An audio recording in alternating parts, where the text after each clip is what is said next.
Hello hello hello hello. अच्छा, हम सबका ना चैप्टर नंबर 1 वैसे कंप्लीट हो गया था। ठीक है, एक बारी मैं पूछ लेता हूँ, आप मुझे बताना।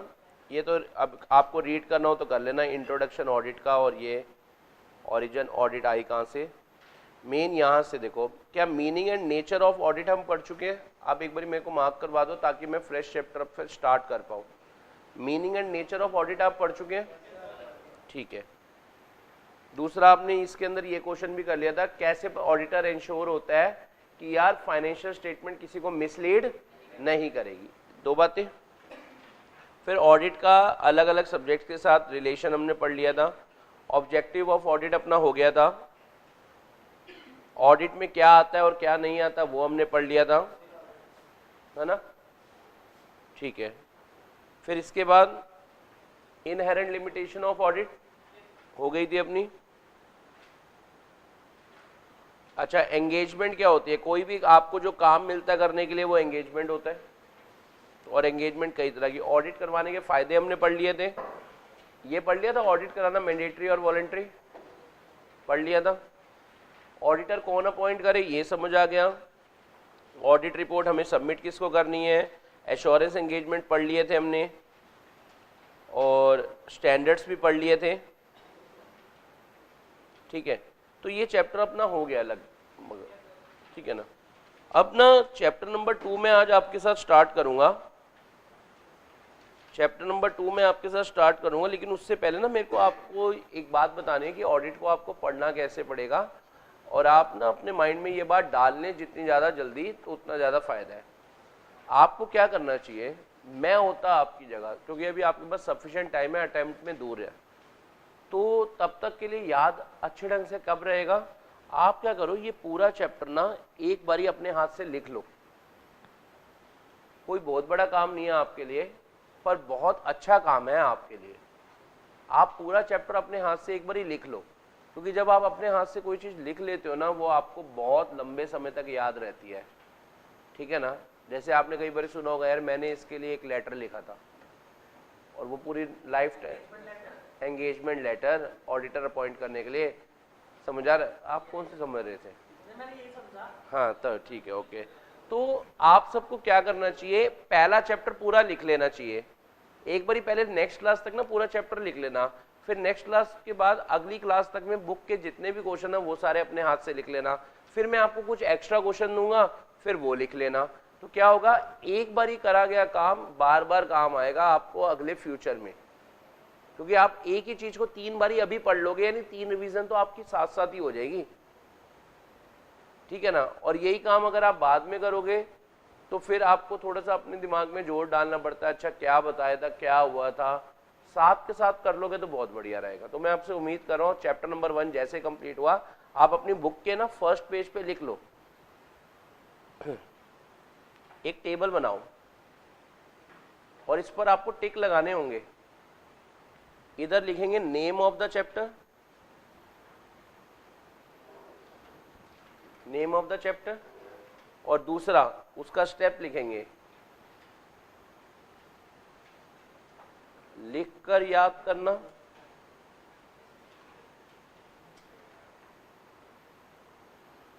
और क्वेश्चन प्रैक्टिस।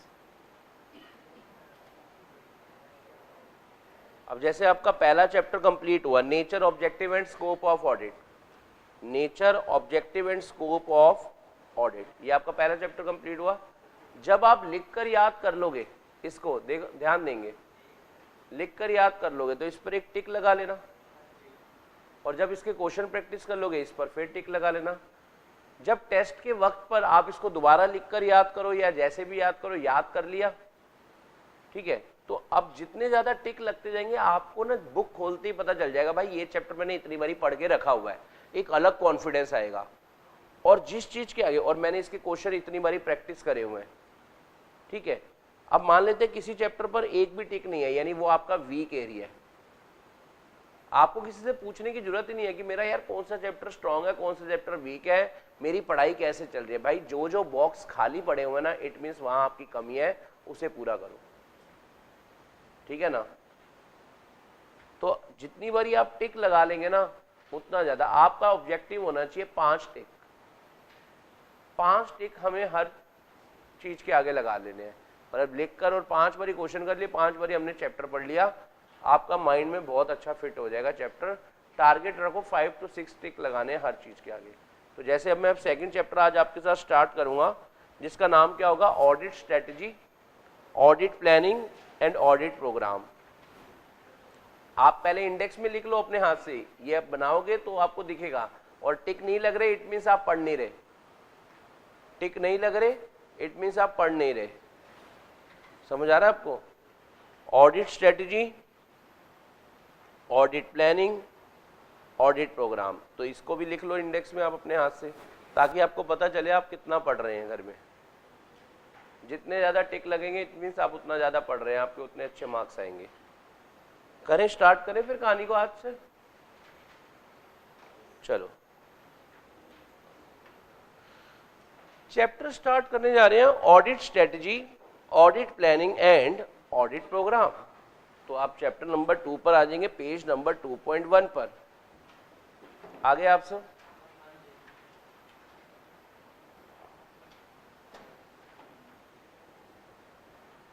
बनाओ, मेरे साथ हेडिंग बनाओ, ऑडिट स्ट्रेटजी,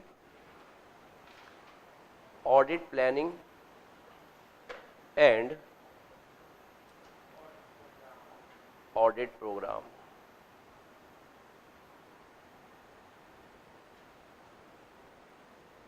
बना लो आप सब हेडिंग, बना ली? यार ये चैप्टर ना बेसिकली एक स्टैंडर्ड ही है, एक स्टैंडर्ड ऑन ऑडिटिंग है, उसके ऊपर बेस्ड ये पूरा चैप्टर है। और इस चैप्टर के अंदर जैसे जो चैप्टर नंबर 1 था वो एसए 200 पर बेस्ड था। एसए 200 याद है ना, overall objectives of an independent auditor and conduct the audit in accordance with standards on auditing. याद आ रहा ना आपको? सिमिलरली ये पूरा जो चैप्टर है वो एसए नंबर 300 पे डिपेंड है।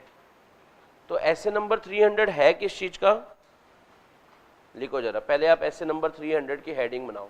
अभी कोई भी टॉपिक स्टार्ट करने से पहले आप एसए नंबर 300 की हेडिंग बनाओ। क्या है इसका नाम? Planning and audit of financial statement. Planning and audit of financial statement. Planning and audit of, ठीक है ना? करें, स्टार्ट करें कहानी को, पक्का? यानी ये चैप्टर पूरा जो बेस्ड है वो किस पर है? एसए नंबर 300 पे। अच्छा, ऑडिट की प्लानिंग किसको करनी होती है? मैं आपसे पूछता हूँ, 2 ऑप्शन देता हूँ। ऑडिट की प्लानिंग मैनेजमेंट को करनी होती है या ऑडिटर को करनी होती है? ये कह रहे हैं दोनों को, वो कह रहे हैं ऑडिटर को, और कोई? तो भैया और एसए नंबर 300 ये कहता है ऑडिट की प्लानिंग करने की जो जिम्मेदारी है वो ऑडिटर की ही है। अच्छा, प्लानिंग क्यों? अच्छा आप बताओ, आप कह रहे हो यार मैं ना सीए इंटर प्लान कर रहा हूँ, सीए इंटर के बोथ ग्रुप प्लान कर रहा हूँ सितंबर 25 में या जनवरी 26 में, ठीक है? तो आप प्लानिंग क्यों कर रहे हो? ताकि आपका कोर्स, मतलब आपका जो काम है वो इफेक्टिव और एफिशिएंट मैनर में कंप्लीट हो जाए। यस और नो? तो यानी यहां पर भी एसए 300 ऑडिटर पर दबाव डाल रहा है। एसए 300 ऑडिटर पर किस बात का ऑडिटर पर दबाव डाल रहा है? कि भाई ये तेरी रिस्पॉन्सिबिलिटी है कि तुझे ऑडिट क्या करना है? प्लान करना है, ठीक है ना? तो so that it will be performed in an effective manner, ताकि ऑडिट किस मैनर में हो पाए। तो यानी फर्स्ट पॉइंट आप लिखेंगे। पहले एसए नंबर 300 का नाम समझ आ गया? क्या है? Planning and audit of financial statement. सारे बच्चे बोलेंगे क्या? आप जहां पर स्टैंडर्ड की लिस्ट बना रहे हैं वहां पर भी लिखो, जहां आप स्टैंडर्ड की लिस्ट बना रहे हैं वहां पर भी लिखो। कहां पर? फर्स्ट पेज पे इंडेक्स के जस्ट नीचे लिखो, ताकि आपको पता चले इस बुक में हमने कितने स्टैंडर्ड्स पढ़े हैं। Planning and audit of financial statement.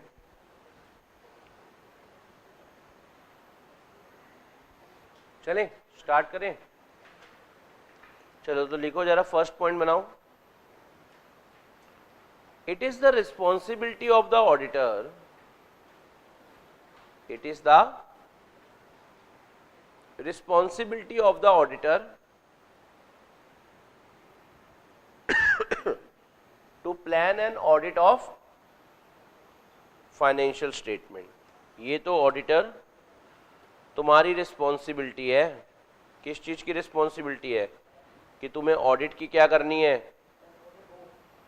Planning करनी है.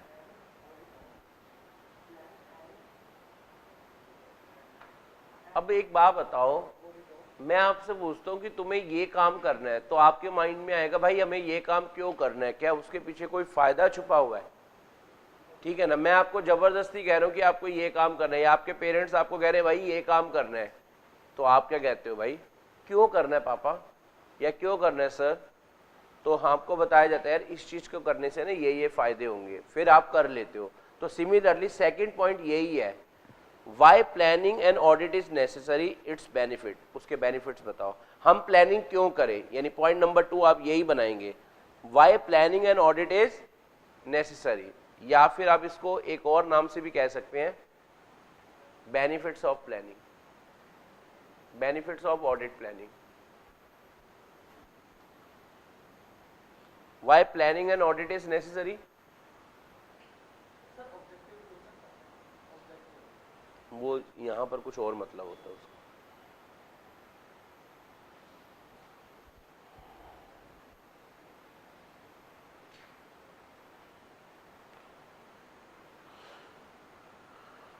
चले अब जरा सुनना. कह रहे हैं अगर आप एडिक्वेट प्लानिंग करोगे, अगर आप क्या करोगे, सही ढंग से प्लानिंग करोगे, तो आपको बहुत सारे फायदे देखने को मिलेंगे. और उनमें से कुछ फायदे ये रहे, 1 2 3 4 5 6, यानी टोटल 6 फायदे आपको दिख रहे हैं. ठीक है. तो यानी ऑडिट प्लानिंग करने के 6 फायदे हैं, और उन 6 फायदों को याद करने का तरीका है CD पापा. कौन से पापा? याद करने का तरीका. ये क्या क्या होता है? अब CD का भी कोई मीनिंग होगा. चलो, यानी अगर आप ऑडिट की प्लानिंग करते हो तो उसके आपको कुछ फायदे होंगे, और उन फायदों को याद करने का तरीका क्या है? CD पापा. ठीक है, लिख लिया. चलो, तो CD में सबसे पहले आप लिखना, अभी लिखवाएंगे. चलो पहले आप पहले देखो, C से आ गया coordination of work done by other such as expert. 2 minute इधर ध्यान देंगे, पहले आप 2 मिनट इधर ध्यान देंगे.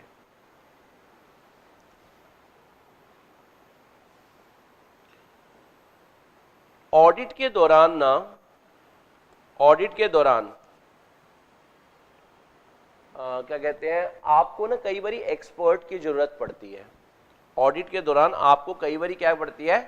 एक्सपर्ट की जरूरत पड़ती है. ठीक है. जैसे एग्जाम्पल के तौर पर बेटा माइन का ऑडिट आपको मिला. माइन एक कंपनी है, KGF है, KGF का आपको ऑडिट मिला. ठीक है, KGF का आपको ऑडिट मिला. तो माइन में कितना, और आपको बताइए माइन के केस में डेप्शन का कौन सा मेथड लगता है? Depletion method. याद ही होगा आपको बचपन की बात. अब डिप्लीशन मेथड लगाने का फॉर्मूला क्या होता था? यूनिट एक्सट्रैक्टेड अपॉन में टोटल एस्टिमेटेड यूनिट्स. ठीक है ना, इनटू में कॉस्ट ऑफ लीज. यही सब पढ़ते थे ना. तो भैया इस माइन में टोटल कितने यूनिट्स हैं, ये एक चार्टर्ड अकाउंटेंट की कॉम्पिटेंस के अंदर आता है या उसके बाहर? उसके बाहर है. तो यानी इसके लिए हमें इंजीनियर को रखना पड़ेगा, इंजीनियर की हेल्प लेनी पड़ेगी. तो इंजीनियर हो गया एक्सपर्ट. इंजीनियर कौन हो गया? एक्सपर्ट. एक्सपर्ट वो पर्सन होता है जिसको किसी भी फील्ड की स्पेशलाइज्ड नॉलेज है, वो क्या हो गया? एक्सपर्ट. और उस एक्सपर्ट का इस्तेमाल अगर आप कर रहे हो, ऑडिटर कर रहा है, तो उसको कहेंगे ऑडिटर एक्सपर्ट. और अगर उस एक्सपर्ट का इस्तेमाल मैनेजमेंट कर रही है तो फिर मैनेजमेंट एक्सपर्ट. एक और एग्जांपल देता हूं, जैसे ये इंश्योरेंस कंपनी है. इंश्योरेंस कंपनी में ना मान लेते हैं इनको अकाउंट्स बनाते वक्त ना अपने प्रोविजन बनाने होते हैं कि भैया यार कितने क्लेम हमारे खिलाफ आ सकते हैं. तो भाई ये खुद नहीं दिमाग, सीए वहां पर क्या कहता है, सीए के यहाँ पर क्या कहता है, भाई ऐसा करो अपनी कंपनी में ना एक एक्चुरी रख दो, एक्चुरियल साइंस जिसने स्टडी करी हो ना एक्चुरी, उसको रख लो, वो हमें बताएगा कितना रिस्क है और उस रिस्क के हिसाब से हम क्या करके दे देंगे आपको, प्रोविजनिंग करके दे देंगे। तो यानी एक्सपर्ट की जरूरत मैनेजमेंट को भी पड़ती है और ऑडिटर को भी पड़ती है। तो अगर एक्सपर्ट का इस्तेमाल कौन कर रहा है, ऑडिटर कर रहा है, तो उसे ऑडिटर एक्सपर्ट कहेंगे, और अगर मैनेजमेंट कर रही है तो आप पहले सबसे पहले ज्ञान की बातों पे चलो मेरे साथ।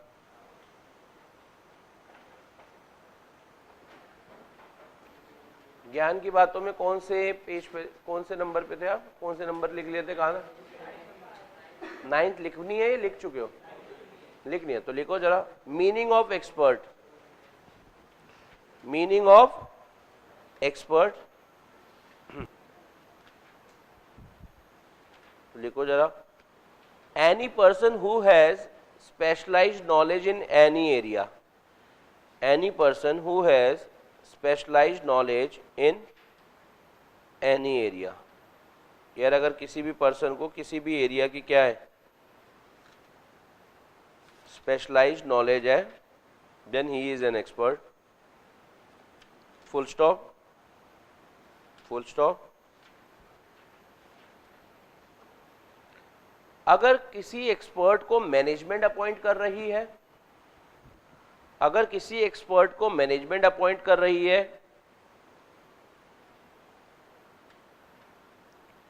अगर किसी एक्सपर्ट को मैनेजमेंट अपॉइंट कर रही है तो उसे मैनेजमेंट एक्सपर्ट कहा जाता है।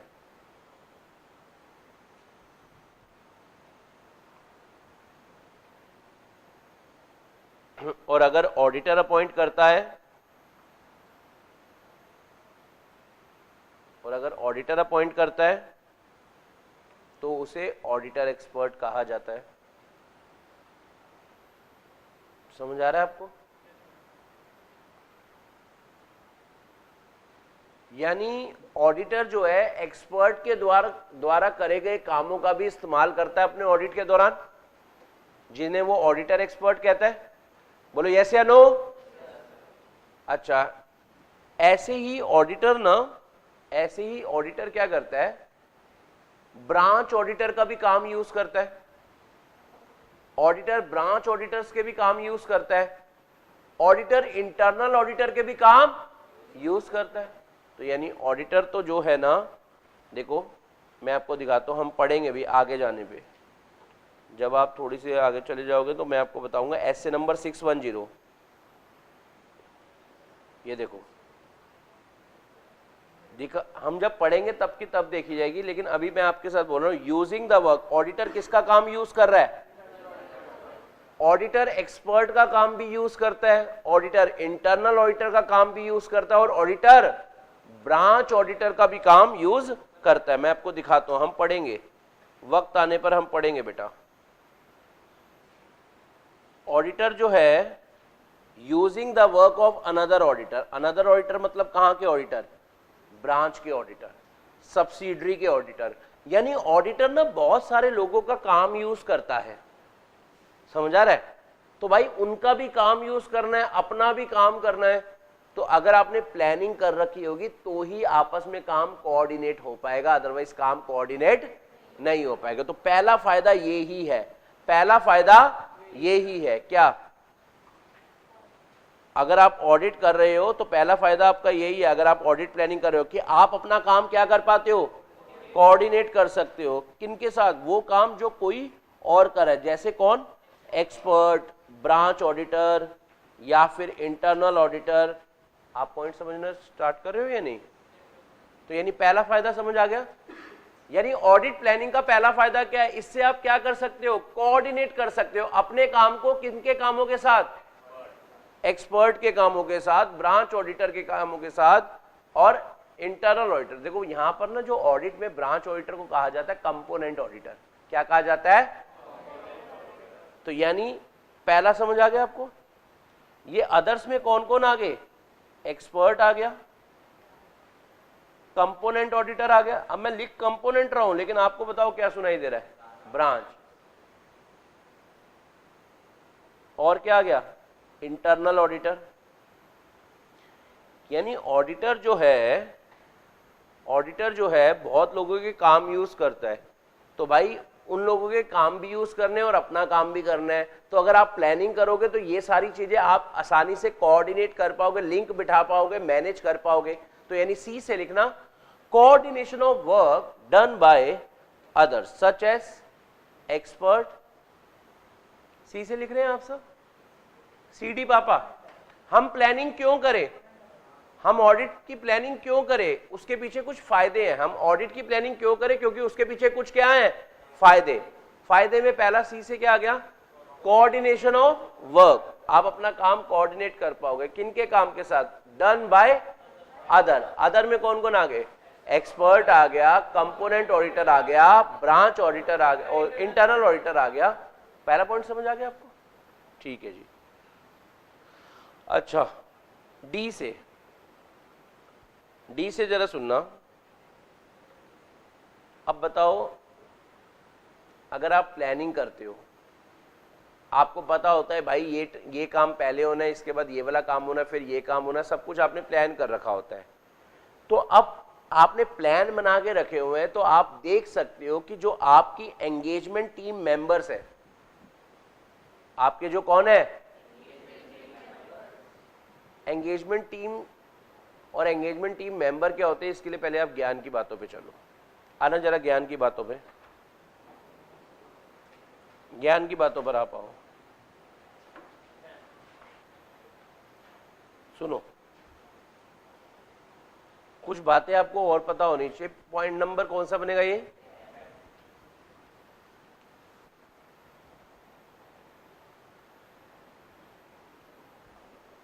लेट सपोज, अभी जितना मैं आपको कह रहा हूं उतना आप देखना, उधर मत देखना।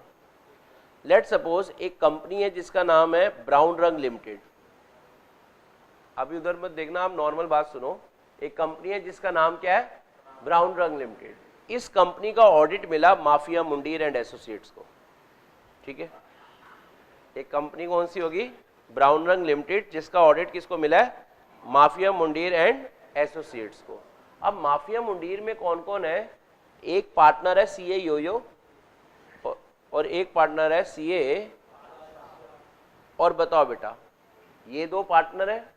अच्छा, इनके यहाँ पर कुछ स्टाफ भी है, जैसे क्या क्या, इक्का, RAFTAAR मतलब रफ्तार और लिलगोलू।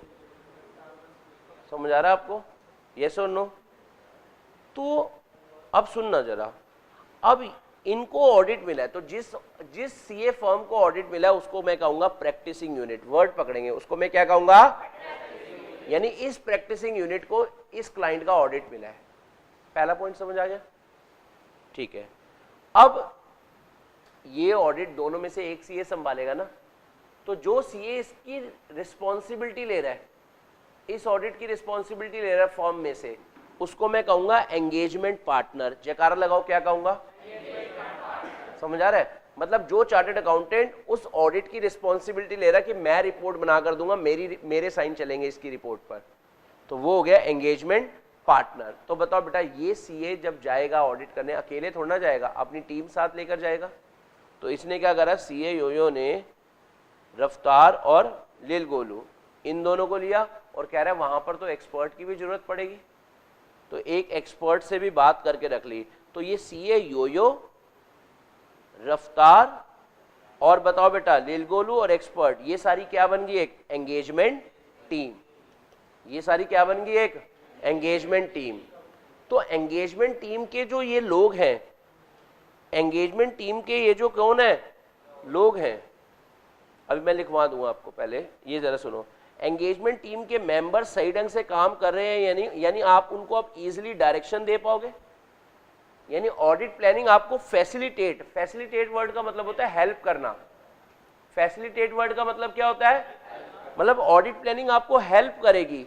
किस चीज में हेल्प करेगी, DRS में, मतलब धोनी रिव्यू सिस्टम में नहीं, डायरेक्शन देने में, सुपरविजन करने में, और जो एंगेजमेंट टीम मेंबर काम कर रहे हैं उनका काम रिव्यू करने में।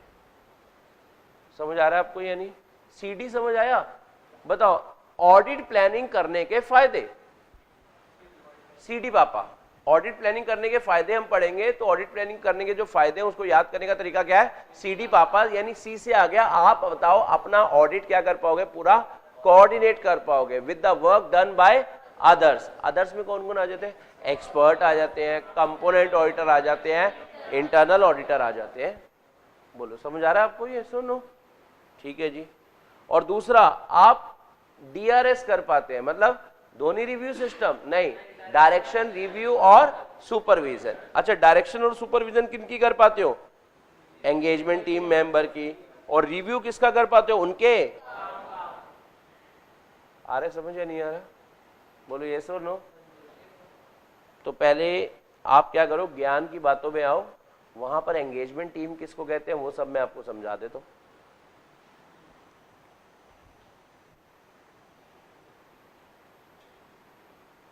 ये देखो, सबसे पहले एंगेजमेंट टीम। एंगेजमेंट टीम किसको कहते हैं आप जरा समझो। ऑल पर्सोनल, मतलब जो भी लोग performing an engagement including any expert contracted by the firm in connection with that engagement. तो पहले अगर आपको ना क्या करना है, थोड़ा सा और अच्छा लगेगा, पहले आप ये डायग्राम बना लो तो आपको समझ आ जाएगा। डायग्राम में क्या बनाओगे? ये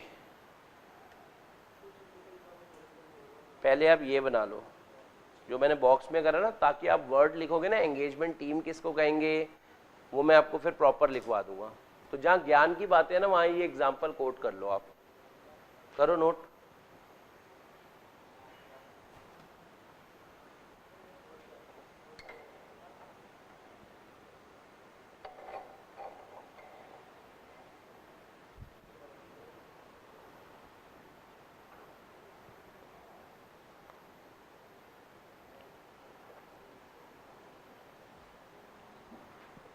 देखो ऑडिट में आपको ना लिख लिख के याद करना पड़ेगा। देखो समझ आ जाएगा, क्वेश्चन भी पढ़कर आ जाएगा माइंड में, लेकिन लिखने के लिए आपको ना ICAI एक्सपेक्ट करता है कि कंटेंट यही वाला हो जो बुक वाला है। समझ आ रहा है आपको? तो बताओ एंगेजमेंट टीम में कौन कौन आ जाएंगे आपके हिसाब से? मान लेते हैं ये सब जा रहे हैं, ये सब जो CA और उसके स्टाफ जा रहा है, ये सारा किसका? ये सारा क्या होगी? एंगेजमेंट टीम, है ना।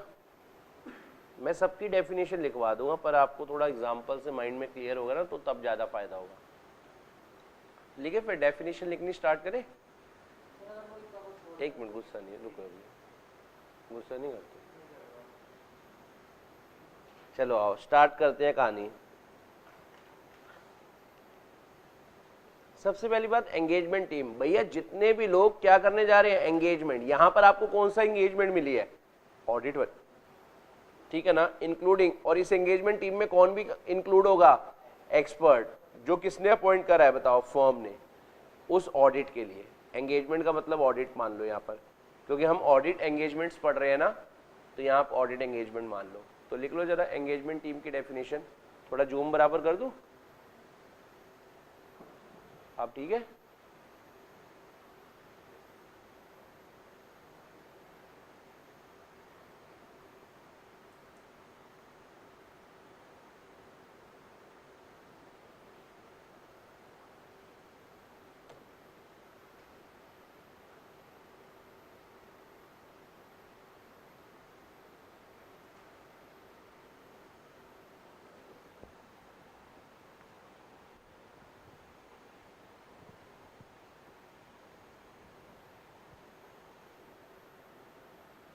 एंगेजमेंट टीम का मीनिंग लिख लिया। यानी जितने भी लोग ऑडिट करने जा रहे हैं वो सब क्या होंगी? Engagement team. तो एंगेजमेंट पार्टनर किसको कहेंगे? वो CA जिसकी रिस्पॉन्सिबिलिटी है पूरे उस ऑडिट की, ऑडिट करने की और उस पर रिपोर्ट बनाने की, ठीक है ना। तो यानी अगली ज्ञान की बातों में आप क्या लिखोगे? Engagement partner. क्या लिखोगे? The partner who is a member of ICAI। ये छोड़ो, the partner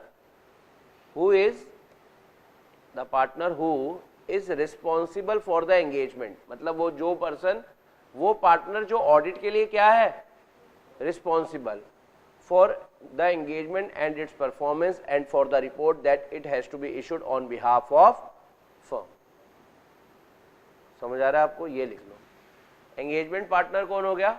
the partner who is responsible for engagement, मतलब जो उस ऑडिट के लिए रिस्पॉन्सिबल है, उस ऑडिट की परफॉर्मेंस के लिए रिस्पॉन्सिबल है, और उस ऑडिट की रिपोर्ट इशू करने के लिए जो पार्टनर रिस्पॉन्सिबल है। भाई उस फर्म में 2 पार्टनर है, लेकिन कौन सा पार्टनर ऑडिट कर रहा है? CIO, तो उसको कहेंगे एंगेजमेंट पार्टनर। एंगेजमेंट का मतलब तो आपने मेरे से फर्स्ट चैप्टर में सीख ही लिया भाई, कोई भी जो आपको काम मिल रहा है जिसमें आप बिजी हैं, वो आप एंगेजमेंट है आपके लिए, ठीक है ना? बोलो, आगे बात समझ? हाँ जी, ऐसे है नो? अच्छा, वापिस आ जाओ। तो बताओ बेटा, अब आप लिख सकते हो नोट्स में वापिस आकर पेज नंबर 2.1 पर ही, पेज नंबर 2.1 पर वापिस आ जाओ, ज्ञान की बातों से लौट कर आप लौट चले। तो बताओ अब आप क्या करोगे, किस चीज में हेल्प करता है, लिखो जरा। इससे आप कर पाते हो डायरेक्शन, ऐसे डी से लिखेंगे डायरेक्शन, डायरेक्शन, सुपरविजन और रिव्यू। अच्छा, डायरेक्शन सुपरविजन किसकी कर पाते हो? एंगेजमेंट टीम मेंबर की। और इनका काम का आप क्या कर पाते हो? रिव्यू। बोलो, समझ आया आपको या नहीं आया? यानी ऑडिट प्लानिंग आपको किस किस चीज में फायदा दे रही है? 2 बातें समझ आ गई? ऑडिट प्लानिंग आपको किस किस चीज में फायदा दे रही है, समझ आ गई? पहला बताओ, पहला फायदा किस में दे रही है? कोऑर्डिनेशन करने में। किनके साथ? अदर पर्सन्स के साथ। अदर पर्सन्स में कौन कौन आ रहे हैं? एक्सपर्ट, कंपोनेंट ऑडिटर और इंटरनल, मतलब आप अपना काम अच्छे ढंग से कोऑर्डिनेट कर पाते हो ड्यू टू ऑडिट प्लानिंग। और दूसरा, आप क्या कर पाते हो? डायरेक्शन, सुपरविजन कर पाते हो एंगेजमेंट टीम मेंबर्स की, और उनके काम का रिव्यू कर पाते हो। बोलो, समझ आए या नहीं? अच्छा बेटा, अब आ जाओ पी से।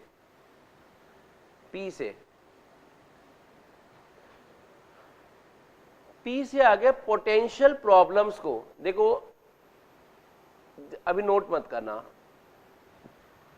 पोटेंशियल प्रॉब्लम, पी से आपको बोलना पड़ेगा क्या? यानी आप प्रॉब्लम्स को टाइमली बेसिस पे पहचान पाते हो और रिजॉल्व कर पाते हो, अगर आपने क्या कर रखी है? प्लानिंग। तो प्लानिंग का अगला फायदा समझ आ रहा है आपको? आप पोटेंशियल प्रॉब्लम को टाइमली बेसिस पर आइडेंटिफाई और रिजॉल्व कर पाते हो। तो लिख लो जरा, पोटेंशियल प्रॉब्लम्स को टाइमली बेसिस पर, पोटेंशियल प्रॉब्लम्स को टाइमली बेसिस पर आइडेंटिफाई एंड रिजॉल्व कर पाते हो।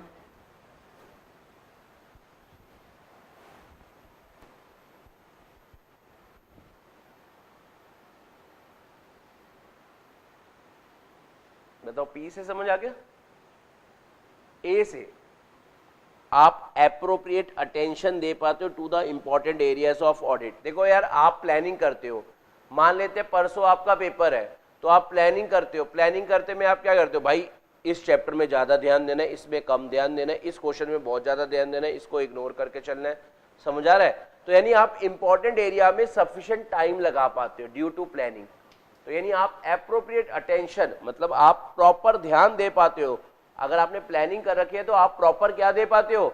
ध्यान दे पाते हो। किन पर? To the important areas of audit. तो ए से क्या आ गया अपना? एप्रोप्रिएट अटेंशन डिवोट कर पाते हैं। लिख लो जरा, ए से अपना क्या आ गया? Appropriate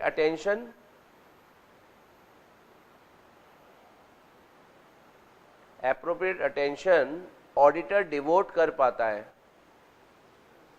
appropriate attention auditor devote कर पाता है किन के ऊपर? To the important areas of audit, to the important areas of audit.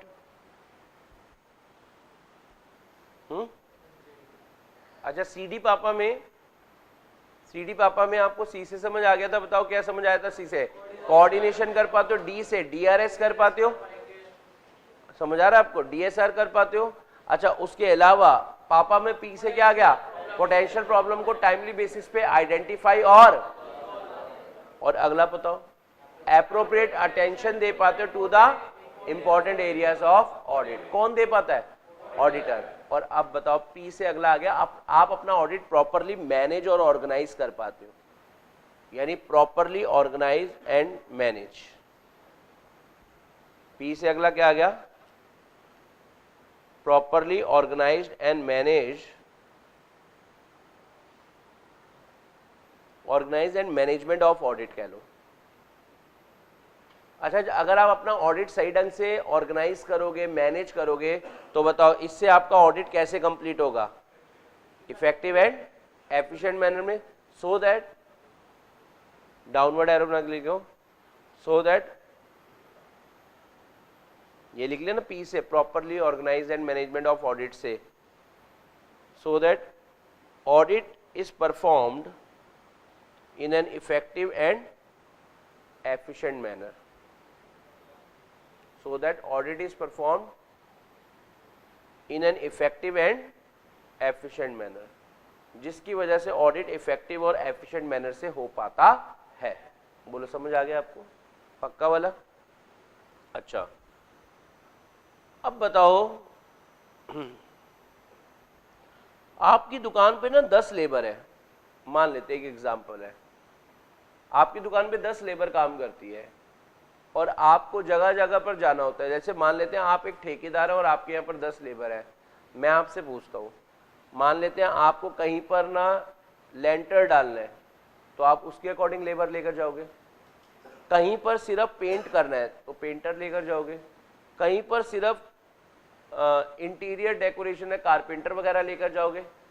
तो यानी कौन सी जगह कौन सा बंदा लेकर जाना है, कब कौन से बंदे की जरूरत है, वो आप पूरा, मान लो आपको पूरा ही काम करने को मिला हुआ है, घर बनाना पूरा आपने है, पहले तोड़ना है, तोड़ने वाली लेबर अलग होगी, फिर बनाने वाली लेबर अलग होगी, फिर इंटीरियर के लिए अलग आएंगे, समझ आ रहा है? तो यानी ऑडिट प्लानिंग की वजह से आपको हेल्प मिलती है in the selection of engagement team member.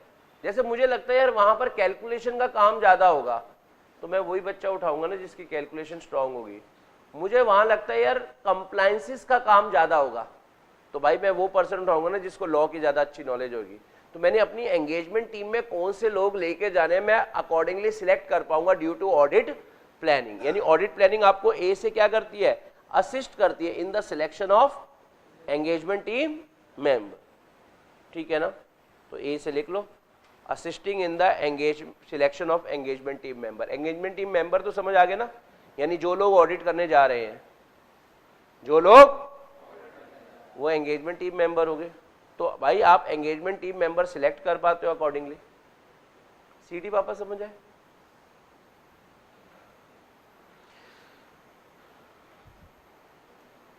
अच्छा एक बात बताना, आपको एक शब्द सिखाया था ऑडिट रिस्क, क्या होता था वो?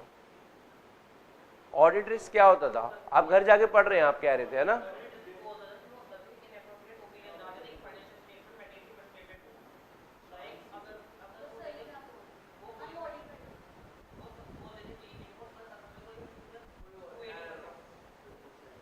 बोला तो सही है इन्होंने, और कोई बोलना चाहे, बताना चाहे? ऑडिट रिस्क क्या होता है बताओ?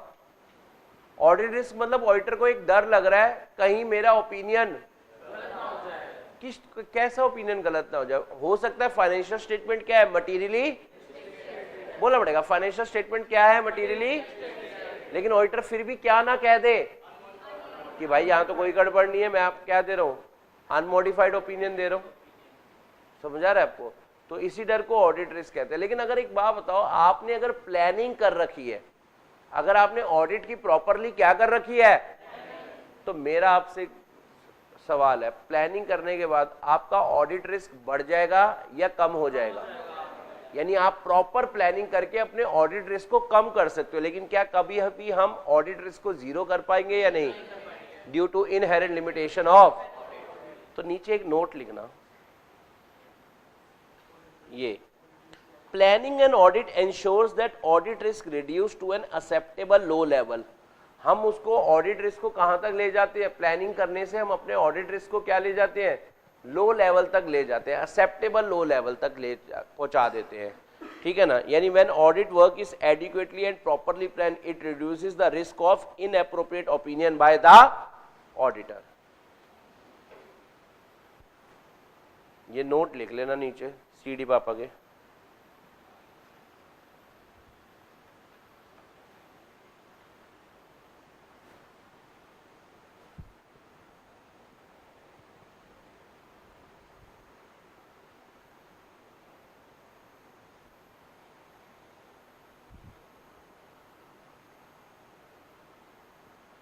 तो मतलब ऑडिट प्लानिंग करके आप अपने ऑडिट रिस्क को क्या कर सकते हैं, कम कर सकते हैं। मेरे ख्याल से आपको समझ आना हो गया है हमने क्या स्टार्ट करा। हमने एक चैप्टर स्टार्ट करा है जिसका नाम है audit strategy, audit planning and audit programme. आप सारे बच्चे भी बोलेंगे हमने एक जो चैप्टर स्टार्ट करा उसका नाम क्या है, audit strategy, audit planning and audit programme.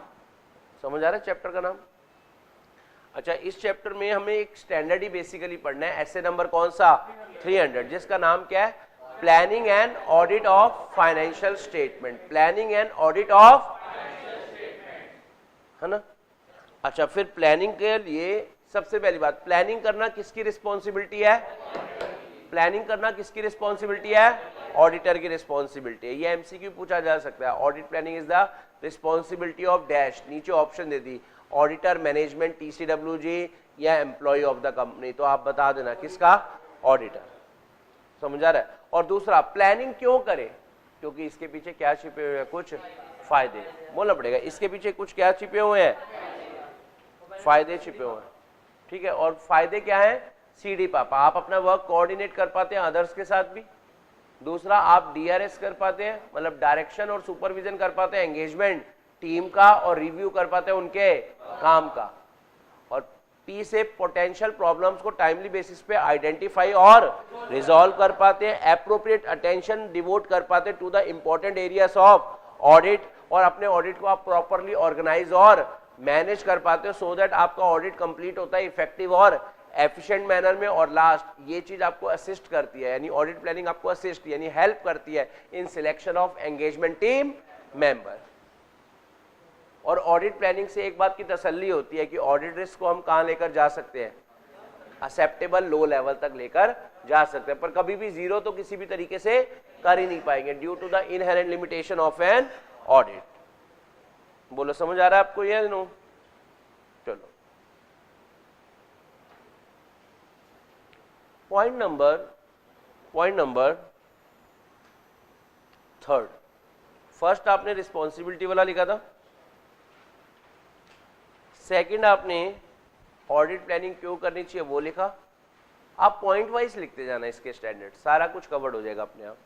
Point number 3 आप लिख रहे हैं, involvement of key engagement team member in planning the audit.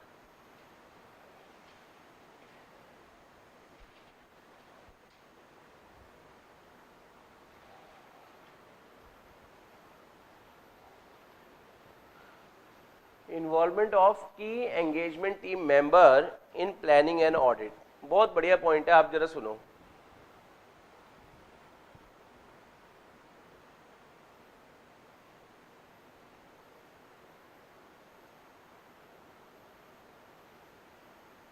चले, मैं आपसे पूछता हूं,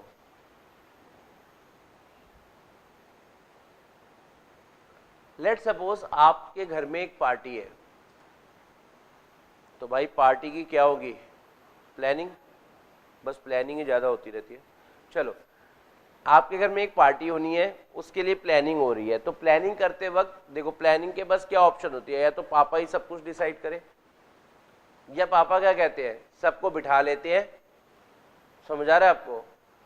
तो सबकी सजेशन हो जाएगी, फिर उसके अकॉर्डिंग पार्टी डिसाइड कर लेंगे। ऐसा होता है या नहीं? क्योंकि पार्टी अल्टीमेटली पापा ने तो साइड में लिफाफे ही पकड़ने हैं, एंजॉय तो इन्होंने ही करना है ना। पॉइंट समझ आ रहा है आपको? यस और नो? ऐसे ही सवाल ये उठा कि यार जब हम ऑडिट की प्लानिंग कर रहे हैं तो क्या हमें ऑडिट की प्लानिंग करते वक्त जो एंगेजमेंट टीम मेंबर्स हैं, यानी जो हमारे साथ ऑडिट करने वहां पर जाएंगे, एक तो हो गया एंगेजमेंट पार्टनर और एक हो गए बाकी जो उनके स्टाफ वगैरह हो गए, तो उनमें से जो इंपॉर्टेंट स्टाफ है यानी की एंगेजमेंट टीम मेंबर है, क्या उसे हमें एंगेजमेंट पार्टनर को ऑडिट प्लानिंग करते वक्त उसे भी अपने साथ बिठाना चाहिए या नहीं बिठाना चाहिए? तो जवाब आता है जी हाँ, उसे बिठाना चाहिए, क्योंकि भैया ऑडिट तो इन्होंने ही करना है वहां पर, और पिछले साल भी इन्होंने वहीं करा होगा ऑडिट, तो इन्हें तो एक्सपीरियंस भी होगा कि वहां कौन कौन सी गलतियां होती हैं। ये सारा कुछ हमें बता देंगे तो हम बेटर ऑडिट प्लानिंग कर पाएंगे। ये देखो क्या लिखा हुआ है, इन्वॉल्वमेंट ऑफ की मतलब इंपॉर्टेंट। यार सारे टीम मेंबर को थोड़ा बिठा सकते हैं। अब बताओ बेटा, पार्टी हो रही है, आपके पिताजी 6-7 साल के बच्चे को भी बिठा देंगे, क्या कहेंगे? अरे तुम 18-20 के हो गए, तुम्हें पता है पार्टियां तुमने बहुत करी है, बताना जरा कैसे करना है, समझ आ रहा है? तो सबको नहीं बिठाएंगे, किनको बिठाएंगे? इंपॉर्टेंट एंगेजमेंट टीम मेंबर को इन प्लानिंग द ऑडिट, क्योंकि उनके पास क्या होता है, जो की एंगेजमेंट टीम मेंबर होते हैं ना, उनके पास प्रैक्टिकल एक्सपीरियंस होता है। किस चीज का एक्सपीरियंस होता है कि वहां क्या क्या गड़बड़ हो सकती है, वहां क्या क्या चीजें मिल सकती है हमारे को, ठीक है ना? ये देखो, the involvement of engagement partner and other key members of the engagement team in planning the audit draws on their experience, वो आपको एक्सपीरियंस बताएंगे वहां क्या क्या है, इनसाइट, प्रैक्टिकल इनसाइट बनाएंगे, जिसकी वजह से बताओ प्लानिंग प्रोसेस क्या हो जाएगी, इफेक्टिव और एफिशिएंट। तो अगर आपसे कोई पूछे क्या हमें प्लानिंग करते वक्त की एंगेजमेंट टीम मेंबर्स को इन्वॉल्व करना चाहिए या नहीं करना चाहिए? करना चाहिए। ऐसा करने से क्या होगा, ऑडिट प्लान्स इफेक्टिव और एफिशिएंट बन पाएंगे। कॉन्सेप्ट समझ आ रहा है या नहीं आ रहा? पक्का? हेडिंग हमने बनाई है, पहले आपको इसको इंग्लिश में लिखना है। ऑडिट प्लानिंग करते वक्त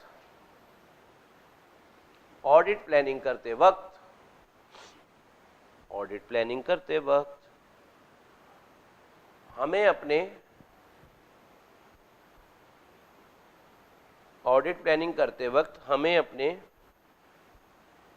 की एंगेजमेंट टीम मेंबर्स को इन्वॉल्व करना चाहिए।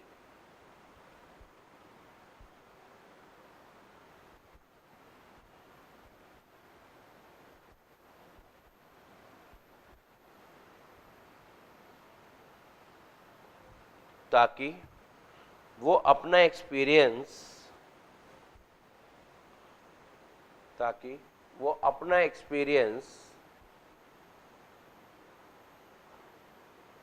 एंड प्रैक्टिकल इंसाइट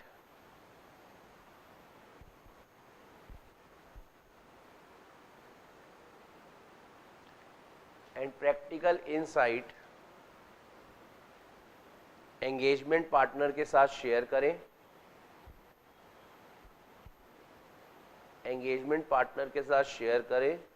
जिससे अल्टीमेटली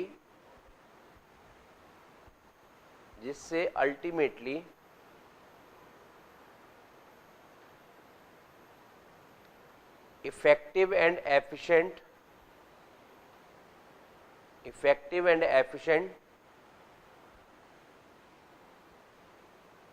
प्लानिंग हो पाएगी। तो अगर आपसे कोई पूछ ले एंगेजमेंट टीम मेंबर्स को, की एंगेजमेंट टीम मेंबर्स को हमें इंक्लूड करना चाहिए या नहीं, तो जवाब क्या आता है, जी हाँ, करना ही चाहिए। समझ आ रहा है आपको? यस और नो? अच्छा, अब अगला सवाल बहुत बढ़िया है, यार जो आप ऑडिट प्लानिंग कर रहे हो, इधर ध्यान देना, जब आप क्या कर रहे हो, तो ऑडिट प्लान्स आपको कंपनी की मैनेजमेंट को बताने चाहिए या नहीं बताने चाहिए? सवाल यहां पर यही है। यार आपने जो प्लान बनाए हैं अपने, जिनकी आप चेकिंग करने जा रहे हो, जिनकी आप गलतियां पकड़ने जा रहे हो, क्या आपको अपनी प्लानिंग उनको बतानी चाहिए या नहीं बतानी चाहिए? सवाल यहां पर ये उठ रहा है पॉइंट नंबर 4 पे। आप क्या कहते हो, बतानी चाहिए या नहीं बतानी चाहिए? और आप सबको जानकर खुशी होगी आपने आज बड़ों को गलत जवाब दिया। उन्हें बतानी चाहिए ताकि वो अरेंजमेंट करके रखें। समझ आ रहा है आपको?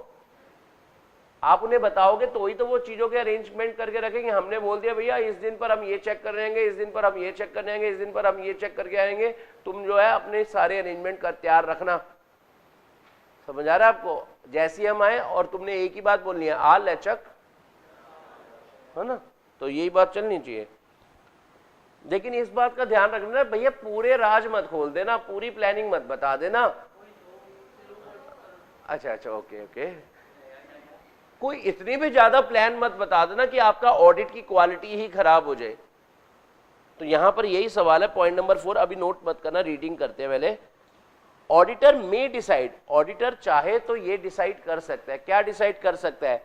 कि मैं डिस्कस करूंगा एलिमेंट्स ऑफ प्लानिंग किसके साथ? एंटिटी की मैनेजमेंट के साथ, जो मुझे क्या करेगी? हेल्प करेगी ऑडिट को कंडक्ट और मैनेज करने में। लेकिन मैटर डिस्कस करते वक्त आप अपनी ओवरऑल ऑडिट स्ट्रेटजी और ऑडिट प्लान बना सकते हैं, लेकिन आपको केयर करनी पड़ेगी कि ऐसा करने से, मतलब ऑडिट प्लानिंग डिस्कस करने से ऑडिट की इफेक्टिवनेस के साथ किसी भी तरीके का कॉम्प्रोमाइज ना हो।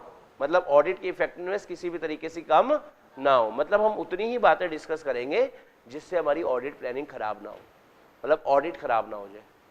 समझ आ रहा है ना आपको? देखो, आप भी अपने सामने वाले के साथ सिर्फ उतनी ही बातें बताने कि रिश्ता खराब ना हो जाए। कहीं ज्यादा बातें बता दी इमोशनल होकर तो आप समझ ही गए। अभी तो सिर्फ वो सुनते हैं, बाद में वो ताने बन जाते हैं। हाँ, बहुत एक्सपीरियंस लगते हो। चलो, क्वेश्चन ये है, पहले 4th की हेडिंग बनाओ। पॉइंट नंबर 4th की आप हेडिंग बना रहे हो, discussion of elements of planning with entities management. Start करें? आप सब रेडी है?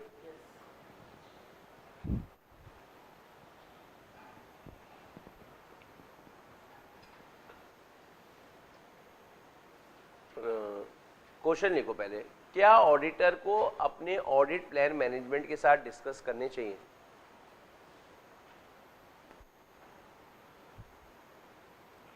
क्या ऑडिटर को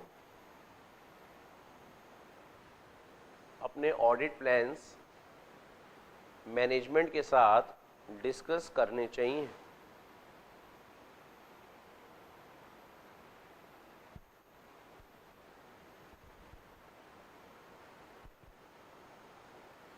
सॉल्यूशन,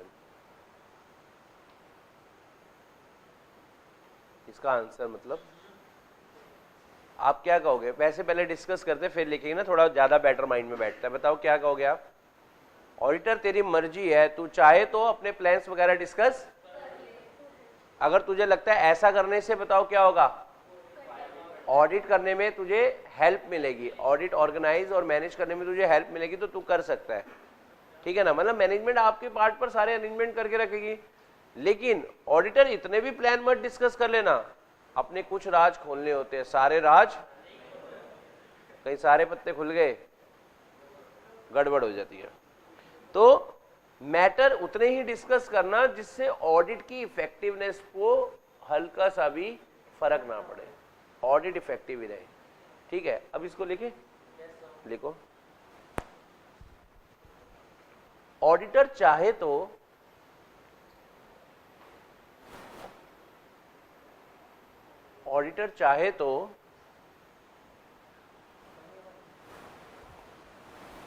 अपने प्लान्स के कुछ एलिमेंट्स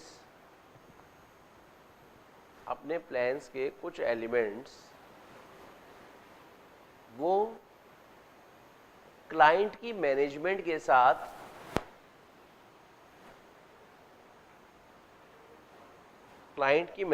के साथ डिस्कस कर सकता है, क्लाइंट की मैनेजमेंट के साथ डिस्कस कर सकता है।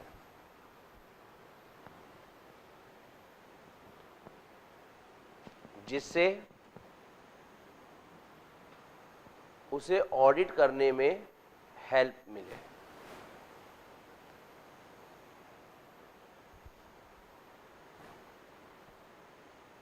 पर ऑडिटर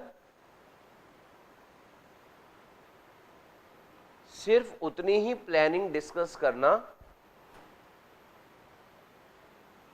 पर ऑडिटर सिर्फ उतनी ही प्लानिंग डिस्कस करना जिससे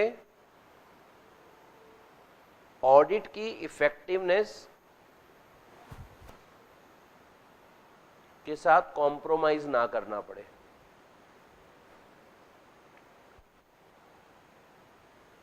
सिर्फ उतने ही डिस्कस करना कि ऑडिट की प्लान के साथ, मतलब ऑडिट की इफेक्टिवनेस के साथ कॉम्प्रोमाइज ना करना पड़े।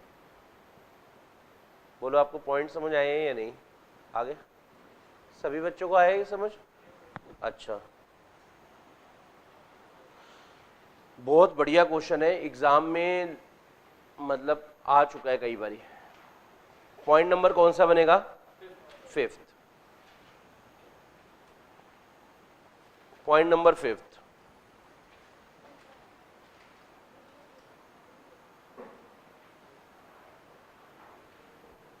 हेडिंग बनाओ, nature of audit planning a continuous and iterative process.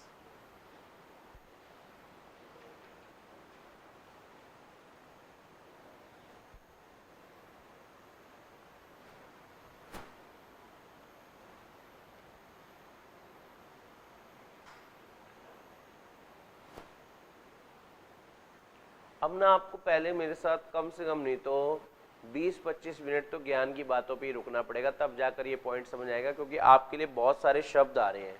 ये देखो, रैप, एनालिटिकल प्रोसीजर, देखो मटीरियलिटी और एक्सपर्ट तो आपको पता ही है, ठीक है ना। चलो आप अभी 2 शब्द भी सीख लोगे तो भी काम चल जाएगा। पहला आप बनाओ रैप।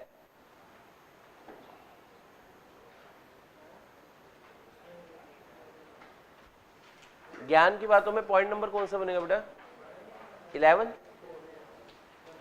11th पॉइंट बनाओ पहले रैप। मैं आपको थोड़े से ये वर्ड समझा दूंगा तो आपको ना बहुत ही आसानी से ये बातें समझ आ जाएंगी। चलो समझेंगे रैप का मतलब बेटा प्लीज। चलो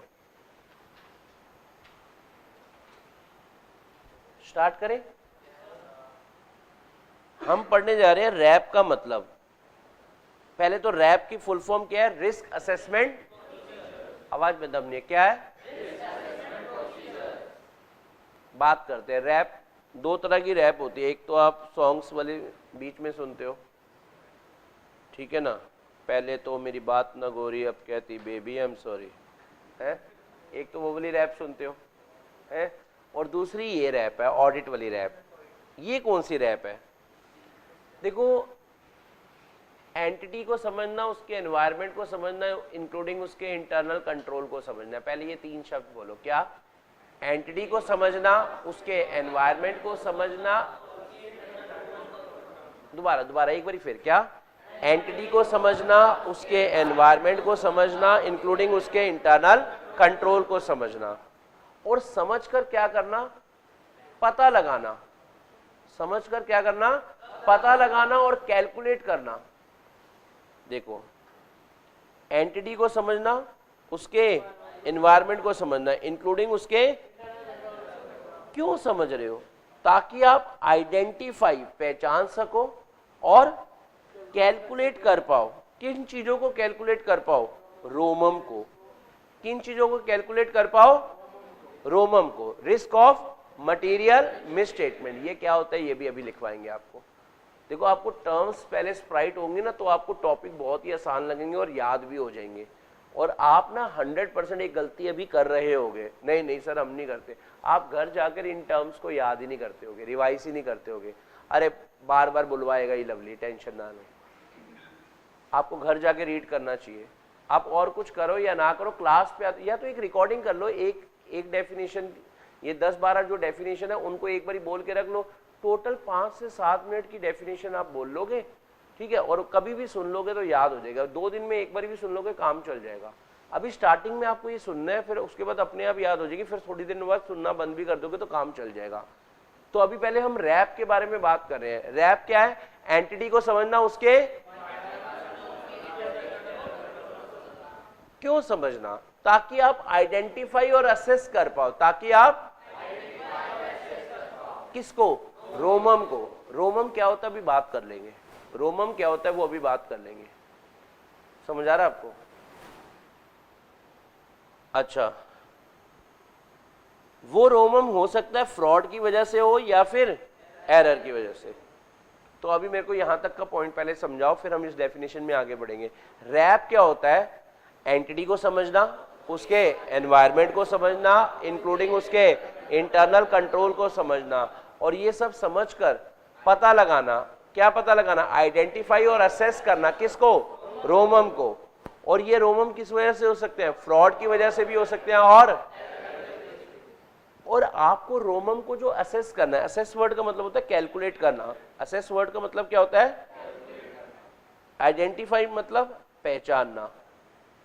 यानी आप रोमम को आइडेंटिफाई और असेस करने के लिए क्या कर रहे हैं? एंटिटी को समझ रहे हैं, उसके एनवायरनमेंट को समझ रहे हैं, इंक्लूडिंग उसके इंटरनल कंट्रोल को समझ रहे हैं, और समझकर आइडेंटिफाई यानी पहचानने की कोशिश कर रहे हैं और कैलकुलेट करने की कोशिश कर रहे हैं रोमम को। कितने लेवल पर? 2 लेवल पर, फाइनेंशियल स्टेटमेंट लेवल पर और अब ये एजर्शन वर्ड भी मुझे समझाना पड़ेगा अभी। समझ आ रहा है आपको? तो इसके अंदर से 2 डेफिनेशन आपको तभी समझ, 2 डेफिनेशन अभी और पढ़ाऊंगा, आपको 100% बात समझ आ जाएगी। तो पहले आप क्या लिख रहे हो? रैप। तो लिखना जरा।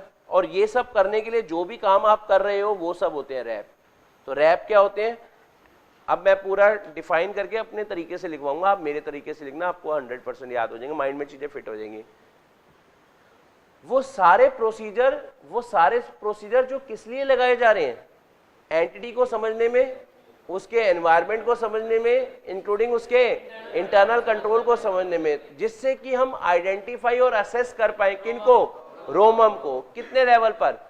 2 लेवल, फाइनेंशियल स्टेटमेंट लेवल और समझ आ रहा है आपको? पक्का ना?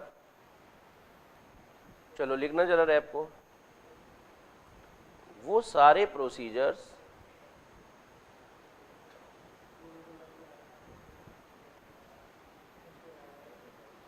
जो ऑडिटर लगाता है फॉर, किस लिए लगाता है? फॉर अंडरस्टैंडिंग द कौन कौन? Entity and it's environment including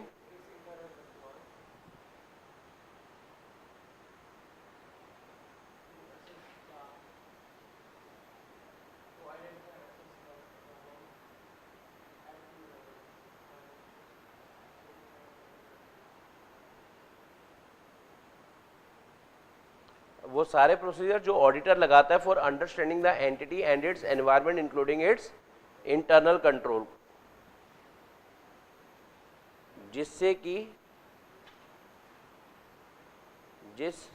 कि वो क्या कर पाए? आइडेंटिफाई एंड असेस कर पाए रोमम को।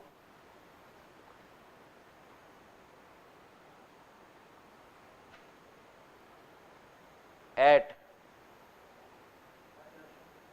assertion level, at assertion and financial statement level. आ रहा है समझ या नहीं आ रहा रैप की डेफिनेशन? What is rap? वो सारे प्रोसीजर जो आप किस चीज के लिए लगा रहे हो? एंटिटी को समझने के लिए लगा रहे हो, उसके एनवायरनमेंट को समझने के लिए लगा रहे हो, इंक्लूडिंग उसके इंटरनल कंट्रोल को समझने के लिए लगा रहे हो। क्यों लगा रहे हो? ये सब क्यों कर लगा रहे हो आप? ताकि आप आइडेंटिफाई वर्ड का मतलब लिख लो, पहचान सके, और असेस मतलब कैलकुलेट कर सकें। किन चीजों को? रोमम को। किन चीजों को? रोमम की फुल फॉर्म। और कितने लेवल पर? एट। और दूसरा? यहां तक का पॉइंट समझ आ गया आपको? पक्का? अच्छा जी। अब अगली डेफिनेशन आपको लिखनी चाहिए, अगली डेफिनेशन आपको लिखनी चाहिए रोमम। अगली डेफिनेशन आपको किसकी लिखनी चाहिए? रोमम की। पॉइंट नंबर कौन सा बनेगा ये? 12th ना, तो लिखो जरा 12th रोमम।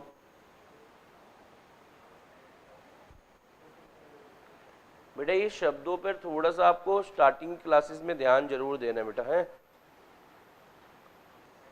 ये लिखना बेटा, ये बेटा प्लीज यहां से।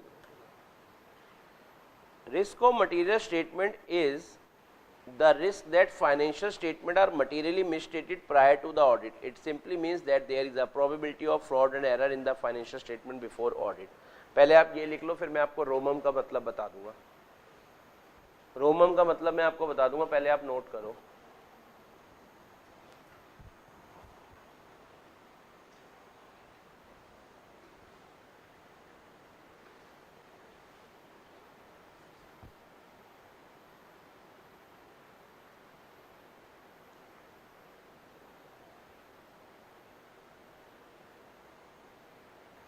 करें कुछ बातें डिस्कस आपके साथ। रोमम क्या है? रिस्क। पहली बात तो रोमम की फुल फॉर्म याद करो, risk of, risk of, risk मतलब चांसेस। देखो अभी आपने ना फाइनेंशियल स्टेटमेंट की चेकिंग स्टार्ट नहीं करी, अभी आपने फाइनेंशियल स्टेटमेंट की चेकिंग स्टार्ट करने से पहले ही आपको प्रोबेबिलिटी मतलब चांसेस लग रहे हैं कि फाइनेंशियल स्टेटमेंट में क्या होगी? फ्रॉड और एरर होंगे। और फ्रॉड और एरर से क्या होती है? फाइनेंशियल स्टेटमेंट में गड़बड़ होती है। और कैसी गड़बड़ होती है? मटेरियल गड़बड़ होती है। मतलब अभी ऑडिट स्टार्ट करने से पहले ही, मतलब अभी आपने फाइनेंशियल स्टेटमेंट की चेकिंग स्टार्ट नहीं करी। क्या आप फाइनेंशियल स्टेटमेंट की चेकिंग करना स्टार्ट कर दिया आपने? अभी आपने चेकिंग को स्टार्ट नहीं करा, अभी आपने एक एक चीज मतलब बैलेंस शीट, पीएनएल में से कुछ भी नहीं उठाया।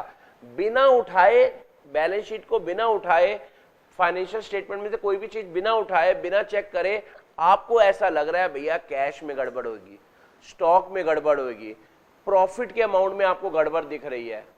समझ आ रहा है? जो इस चीज के चांसेस लग रहे हैं उसको कह रहे हैं रोमम।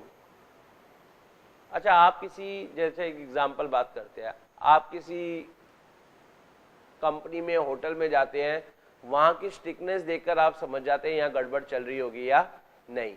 तो ऑडिटर रैप लगाता है, सीधा जाते ही फाइनेंशियल स्टेटमेंट की चेकिंग नहीं स्टार्ट कर देता ऑडिटर, ना जी ना। ऑडिटर क्या लगा रहा है? पहले रैप लगाकर देख रहा है कि भैया कहां कहां गड़बड़ हो सकती है। तो ये पता लगाने के लिए ऑडिटर क्या करता है? एंटिटी को समझता है, उसके एनवायरनमेंट को समझता है, इंक्लूडिंग उसके, जैसे आप किसी डॉक्टर के पास जाते हैं, वो सीधा आपकी मेडिसिन नहीं बना के देता, जो ऐसा कर रहा है वो गलत है। पहले वो क्या करता है? आपको समझता है, आपके अंदर जो गुड बैक्टीरिया कैसे वर्क कर रहे हैं, ये सब चीजें समझकर, टेस्ट करवाकर, फिर वो बताता है यार ये आपके यहाँ पर बॉडी में ये गड़बड़ है। सिमिलरली ऑडिटर भी एंटिटी को समझता है, उसके एनवायरनमेंट को समझता है, इंक्लूडिंग उसके इंटरनल कंट्रोल को समझता है। अच्छा ये सब वो कब कर रहा है? फाइनेंशियल स्टेटमेंट की चेकिंग करते वक्त या उससे पहले? उससे पहले। ये सब समझकर वो कह रहा है यार आपके यहाँ पर ये गड़बड़ होने के क्या है? चांसेस है। पूरी फाइनेंशियल, देखो पूरी फाइनेंशियल स्टेटमेंट लेवल पर भी गड़बड़ होने के चांसेस हैं, और आपके एक पर्टिकुलर दावे में भी ये गड़बड़ हो सकती है। समझ आ रहा है आपको? यस और नो? तो ये जो गड़बड़ होने के चांसेस है वो दो लेवल पर हो सकते हैं, एट फाइनेंशियल स्टेटमेंट लेवल और एट, बोलना पड़ेगा, एट फाइनेंशियल स्टेटमेंट लेवल और एट, देखो फाइनेंशियल स्टेटमेंट लेवल क्या होता है और रिजर्वेशन लेवल क्या होता है। देखो पहले आपको दो वर्ड समझ आ गए, रैप और रोमम की डेफिनेशन सुना दो। रैप क्या होता है? बताओ रैप क्या होता है? वो सारे प्रोसीजर जो कौन लगा रहा है? क्यों लगा रहा है? एंटिटी को समझने में, इंक्लूडिंग उसके इंटरनल कंट्रोल को समझने में। अच्छा, वो ये सब इनको क्यों समझ रहे हैं? ताकि वो आइडेंटिफाई और असेस कर पाए। कितने लेवल पर? दो कौन कौन से? तो अब सवाल उठता है, रोमम क्या होता है? नहीं, वो तो फुल फॉर्म होगी ना, रिस्क और मटेरियल बेस्ड स्टेटमेंट। मीनिंग क्या होता है? रोमम क्या होता है? मतलब फाइनेंशियल स्टेटमेंट को चेक करने से पहले आपको, आप क्या देख रहे हो कि भाई यहां पर चांसेस हैं किसके? फ्रॉड और एरर होने के। अच्छा, ये गलतियां आप दो लेवल पर असेस करते हो। कौन कौन सा था? फाइनेंशियल स्टेटमेंट लेवल और, देखो मैं आपको बताता हूं, जिस गलती का इंपैक्ट पूरी फाइनेंशियल स्टेटमेंट पर है उसको कहेंगे फाइनेंशियल स्टेटमेंट लेवल। देखो, risk of material misstatement at overall financial statement level का मतलब क्या हो गया? जब आपको लग रहा है भाई ये गलती परवेसिवली है। जैसे अब क्या होता है, आपने बोला होगा ना, मान लेते हैं एक ऐसी गलती है जो बहुत सारी ट्रांजैक्शंस को और फाइनेंशियल स्टेटमेंट के बहुत सारे बैलेंसेस को अफेक्ट कर रही है। देखो, एक ऐसी गलती होती है जो खुद को ही इफेक्ट कर रही है और किसी को इफेक्ट नहीं कर रही, लेकिन कुछ गलतियां ऐसी होती हैं जो खुद भी इफेक्ट हो रही है और सबको भी इफेक्ट कर रही हैं। तो ऐसी गलतियों को कहते हैं फाइनेंशियल स्टेटमेंट लेवल। देखो, risk of material misstatement that relate pervasively to the, what is pervasively? Everywhere. Management is a pervasive function, management is a pervasive function. भूल गए हो क्या? आपका 12th में एक सब्जेक्ट होता था, पता नहीं आप पढ़ते थे या कराते थे? ना पढ़ी ना। लो अब शुरुआत कर देते। देर किस बात की? ना पढ़ी ना कराई। ये बेटा सेंस साइड से थे, ठीक है ना, हम सब नॉन सेंस से। चलो, ऐसी गलती जिसका इफेक्ट कहां पर है भाई? जिसका effect financial statement as a whole पर है। मतलब एक गलती ऐसी है जिसका इफेक्ट मल्टीपल ट्रांजैक्शंस पर जा रहा है, मल्टीपल बैलेंसेस पर जा रहा है, ऐसी गलती को हम कहेंगे फाइनेंशियल स्टेटमेंट लेवल की गलती है। ये समझ आ रहा है आपको? पक्का ना? यानी वो अफेक्ट कर रही है मैनी एजर्शंस को, बहुत सारे मैनेजमेंट के दावों को। मैनेजमेंट ना फाइनेंशियल स्टेटमेंट बनाते वक्त बहुत सारे दावे करती है, ठीक है ना। वो दावे हम पढ़ेंगे एक चैप्टर के अंदर, audit of item of financial statement के अंदर। पर आपको समझ आ रहा है? यानी अगर कोई ऐसी गलती है जो बहुत सारे मैनेजमेंट के दावों को गलत प्रूफ कर रही है, समझ आ रहा है आपको? तो बताओ बेटा, ऐसी गलती को हम बोलेंगे रिस्क और मटेरियल मिसस्टेटमेंट है एट फाइनेंशियल स्टेटमेंट लेवल। लेकिन एक और बात बताता हूं, एक क्या होती है रिस्क और मटेरियल मिसस्टेटमेंट एट, यानी अगर ऑडिटर को लग रहा है कि भाई ये वाला मैनेजमेंट का दावा गलत है, असर्शन मतलब आप ये मान लो दावा, मैनेजमेंट जो दावा कर रही है ये वाला दावा गलत है, तो वो हो गया। यानी आप दोनों तरह के रिस्क कैलकुलेट करेंगे, मैनेजमेंट के कौन कौन से दावे गलत हैं और ये जो गलत हैं वो अगर पूरी फाइनेंशियल स्टेटमेंट को अफेक्ट कर रहे हैं तो वो बड़ी लेवल की गलती होगी, और ये पर्टिकुलर दावे के लिए भी हो सकती है। तो ROMM at financial statement level और असर्शन लेवल समझ आ गया? मुझे दो डेफिनेशन सुना दो, फिर मैं थर्ड की ओर जाऊंगा, एनालिटिकल प्रोसीजर। लेकिन पहले मुझे दो बातें बता दो। पहला, रैप क्या होता है? रैप की फुल फॉर्म, रैप की फुल फॉर्म आपने बताई, रिस्क असेसमेंट प्रोसीजर, ठीक है ना। रिदम एंड पोइट्री नहीं, रिदम एंड पोइट्री नहीं। जो ये रैप वो वाली होती है सॉन्ग्स वाली, वो रिदम एंड पोइट्री होती है। किसी भी पोइट्री को रिदम में गा दो तो इट्स रैप, ठीक है। लेकिन यहां पर रैप है रिस्क असेसमेंट प्रोसीजर्स। यहां पर रैप का मतलब है रिस्क असेसमेंट प्रोसीजर। इसमें हम क्या पढ़ रहे हैं? वो सारे प्रोसीजर जो कौन लगा रहा है, वो सारे प्रोसीजर जो कौन लगा रहा है, क्यों लगा रहा है? टू आइडेंटिफाई एंड असेस, किसको? रोमम को। रोमम मतलब रिस्क ऑफ मटेरियल मिसस्टेटमेंट को। To identify and assess the ROMM at financial statement level at assertion level. और यहां तक का पॉइंट समझेगा? रोमम का मतलब ऑडिट स्टार्ट करने से, आवाज बदम नहीं, ऑडिट स्टार्ट करने से ही आपको लग रहा है कि फाइनेंशियल स्टेटमेंट यहां पर फ्रॉड एंड एरर होंगे। समझ आ रहा है आपको? और ये कैसे कैसे लग सकता है? फाइनेंशियल स्टेटमेंट लेवल पर भी लग सकता है, और मतलब आपको लग रहा है मैनेजमेंट के इस दावे में गलती है, या आपको लग रहा है मैनेजमेंट के इस दावे में गलती होने की वजह से पूरी फाइनेंशियल स्टेटमेंट पर इंपैक्ट पड़ रहा है, तो दोनों लेवल की गलतियां आप कैलकुलेट करेंगे। बोलो यहां तक का पॉइंट समझ आया? अच्छा,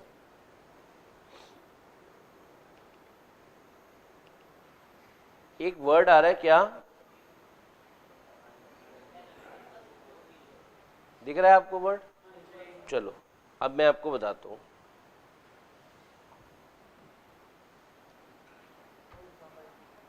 गुस्सा नहीं करते बेटा, आपको ना एनालिटिकल प्रोसीजर की डेफिनेशन लिखनी है, जो मैं आपको बता रहा हूं। ज्ञान की बातों में ही चल रहा है, ताकि हमारे को पॉइंट नंबर 5 में जो वर्ड्स यूज हुए हैं वो समझ आ पाए।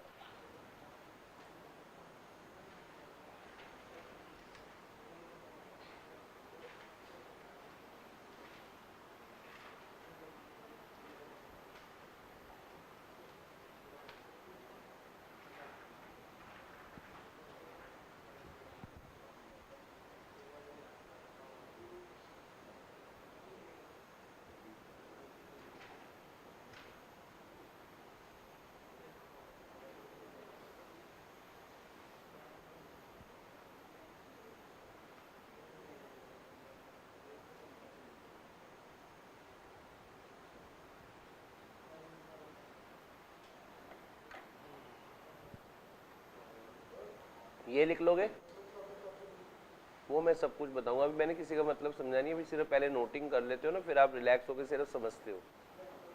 फिर इसके बाद इसी का नेक्स्ट पैराग्राफ में ना ये भी लिख लेना, एनालिटिकल प्रोसीजर की डेफिनेशन में, फिर इसके बाद ये भी लिख लेना।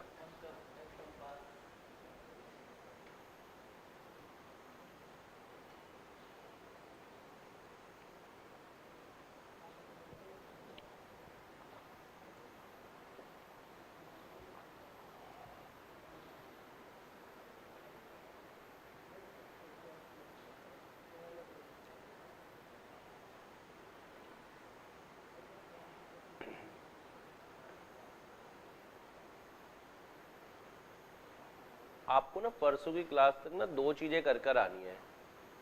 एक भी क्वेश्चन सॉल्व नहीं करना। सर ये तो बहुत बढ़िया बात बताई, लेकिन पूरा चैप्टर अपने हाथ से लिख कर आना है, चैप्टर नंबर 1। और दूसरा, इन टर्म्स को रिवाइज करके आएंगे आप सब। अगर आप मेरी बात मान लेंगे तो वो दिन दूर नहीं कि आप ऑल ओवर इंडिया टॉपर होंगे।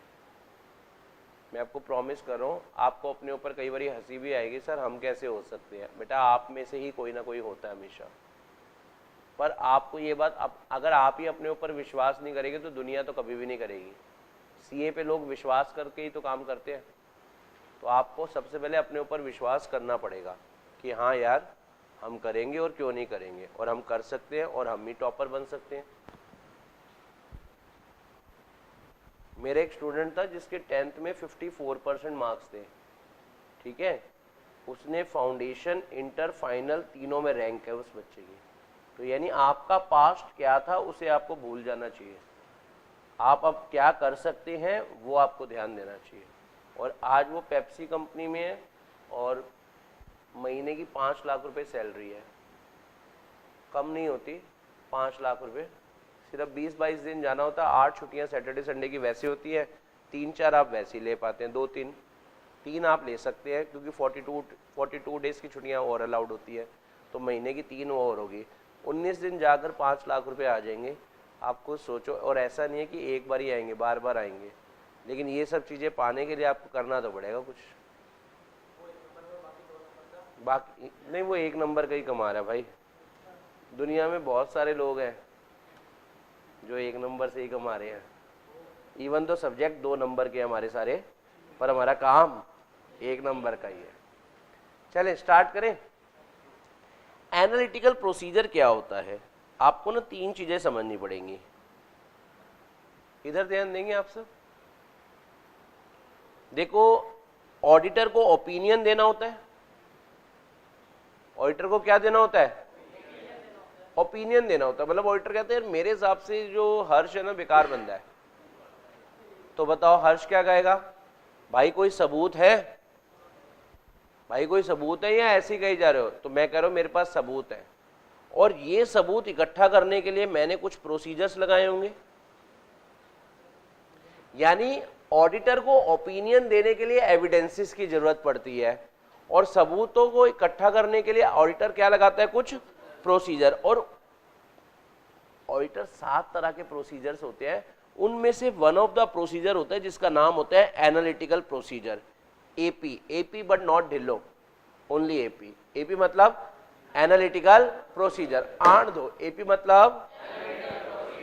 तो यानी ये बात आपको समझ आ गई, एनालिटिकल प्रोसीजर एक सबूत इकट्ठा करने का क्या है, तरीका है, जिसके बेसिस पे फाइनली ऑडिटर क्या कर पाएगा, ओपिनियन। तो सर ये कौन सा तरीका है, इसमें ऑडिटर क्या करता है? बेटा इसमें ऑडिटर, अब मुझे भी पता है स्पेलिंग गलत है पर उससे कॉन्सेप्ट निकलेगा, इसमें ऑडिटर कराई करता है। समझ आ रहा है? मुझे पता है वाई आता है, लेकिन समझाने के लिए आपको कराई। जरा सुनना, ऑडिटर कंपैरिजंस करके सबूत इकट्ठा करता है। जैसे एग्जांपल देता हूं, ऑडिटर कंपैरिजंस करता है और उससे सबूत इकट्ठा करता है।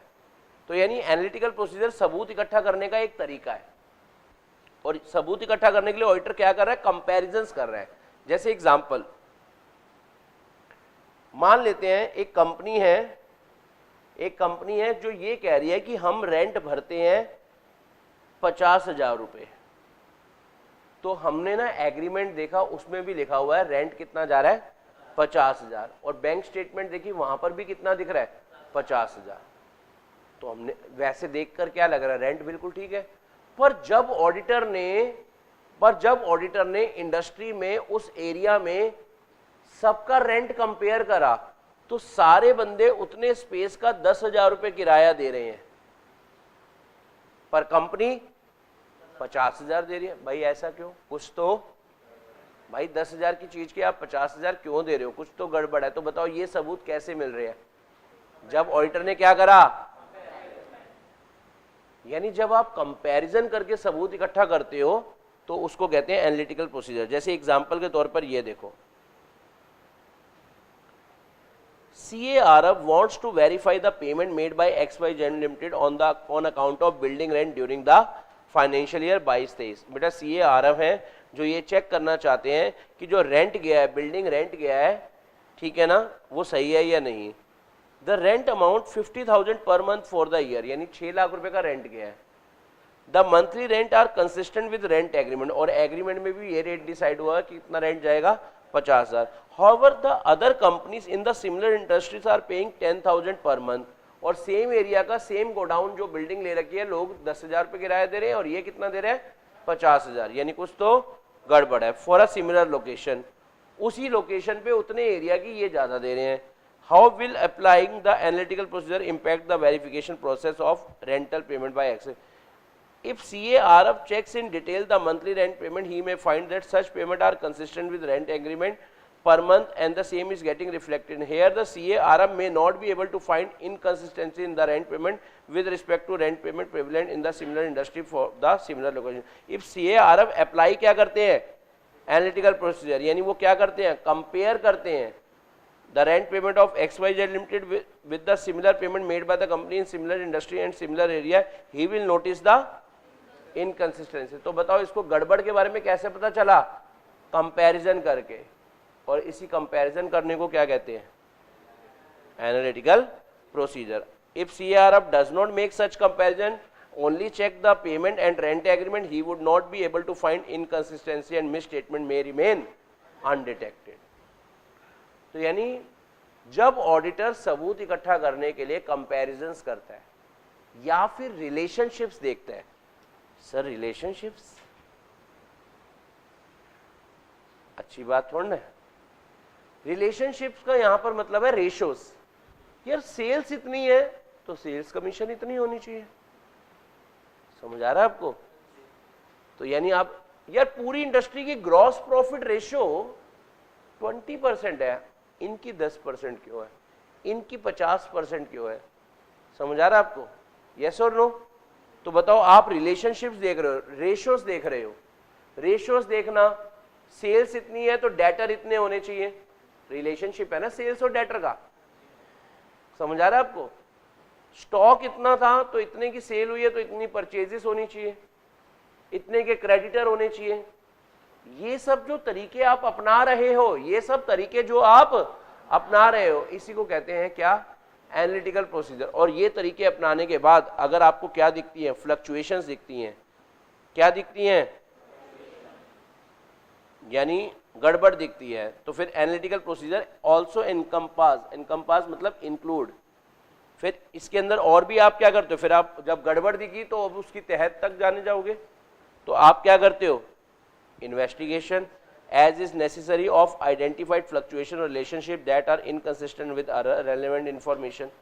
समझ आ रहा है? और ये गलती किसने अमाउंट की है, एक सिग्निफिकेंट अमाउंट की है, तो फिर आप इसके एनालिटिकल प्रोसीजर में क्या भी इंक्लूड कर लेते हो, इन्वेस्टिगेशन। तो analytical procedure equal to cry, analytical procedure equal to cry में सी से दम नहीं है, सी से, अच्छा बताओ, आर से रिलेशनशिप, और बताओ आई से इन्वेस्टिगेशन, और बताओ अगर गड़बड़ मिलने पर आप क्या भी करते हो एनालिटिकल प्रोसीजर में, इन्वेस्टिगेशन, ताकि और गड़बड़ निकलकर सामने आए।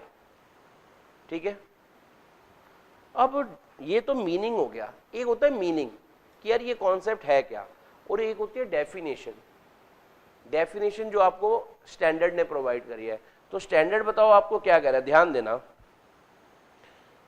स्टैंडर्ड की डेफिनेशन समझने से पहले मैं आपके साथ एक बात करूंगा। लेट सपोज ये बिल्डिंग, ये बैलेंस शीट है, चलो ये बैलेंस शीट है, और बैलेंस शीट के अंदर ना एक बिल्डिंग लिखी हुई है, कंपनी की नहीं, normal balance sheet sole proprietor की है। ये बिल्डिंग 2000 स्क्वायर फीट की है और इसकी वैल्यू 1 करोड़ है। तो जरा सुनना, ये अमाउंट के कॉलम में जो जो चीजें आती हैं उनको मैं कहता हूं फाइनेंशियल इंफॉर्मेशन। समझ आ रहा है आपको? और बताओ बेटा, ये चीज भी तो एक इंफॉर्मेशन है ना, बिल्डिंग 2000 स्क्वायर फीट की है, लेकिन ये अमाउंट के कॉलम में नहीं आ रही, तो इनको मैं कहूंगा नॉन फाइनेंशियल इंफॉर्मेशन या नॉन फाइनेंशियल डेटा। फर्क समझ आ रहा है आपको? यानी एनालिटिकल प्रोसीजर में ऑडिटर करता क्या है, एनालिटिकल प्रोसीजर में ऑडिटर इवैल्यूएट करता है किसी फाइनेंशियल इंफॉर्मेशन को।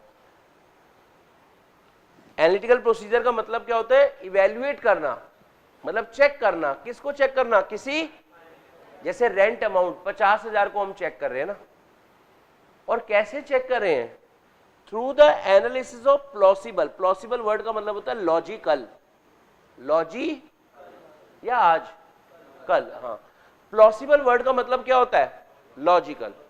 तो यानी एनालिटिकल प्रोसीजर का मतलब हो गया किसी भी फाइनेंशियल इंफॉर्मेशन को इवैल्यूएट करना, किसी भी फाइनेंशियल इंफॉर्मेशन को, और कैसे इवैल्यूएट करना, लॉजिकल रिलेशनशिप्स देखकर अमंग बोथ फाइनेंशियल एंड, भाई इतने एरिया का इतने की वैल्यू है या नहीं, इस एरिया के 2000 स्क्वायर फीट की बिल्डिंग की इतनी वैल्यू है या नहीं, तो बताओ आप किस किस को इवैल्यूएट कर रहे हो, मतलब किसी फाइनेंशियल इंफॉर्मेशन को इवैल्यूएट करने के लिए आप रिलेशनशिप देख रहे हो किस किस के बीच में, financial and non financial data के बीच में।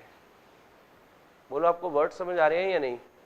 तो मेरे को एनालिटिकल प्रोसीजर की वैसे सिंपल मीनिंग बताओ, क्राई। क्राई मतलब इसमें हम क्या करते हैं, कंपैरिजन करते हैं, रिलेशनशिप्स देखते हैं, और गलतियां पकड़ी जाए तो फिर इन्वेस्टिगेशन, फ्लक्चुएशन दिखने पर इन्वेस्टिगेशन करते हैं। और अगर इसकी डेफिनेशन पर जाएं तो analytical procedure means evaluation of क्या करना, फाइनेंशियल इंफॉर्मेशन करना। इवैल्यूएशन ऑफ क्या करना, और कैसे इवैल्यूएट करना, through the analysis of plausible. What is plausible, what is plausible, logical relationship देखकर किन के बीच में, among both financial and non financial data. समझ आई बेटा? ठीक है, चलो आज के लिए इतनी बातें कर लेते हैं, ठीक है ना। और नोटिंग जो मैंने आपको करवाई हुई है, अभी आपको सिर्फ चैप्टर नंबर 1 पूरा याद करके लिख कर आना है, और दूसरा आपको बेटे ये जो ज्ञान की बातें हैं उस पर भी एक बारी रिवाइज करके जरूर आना है, ठीक है ना। चलो आज इतना ही कर लेते हैं, बाकी बातें नेक्स्ट क्लास में।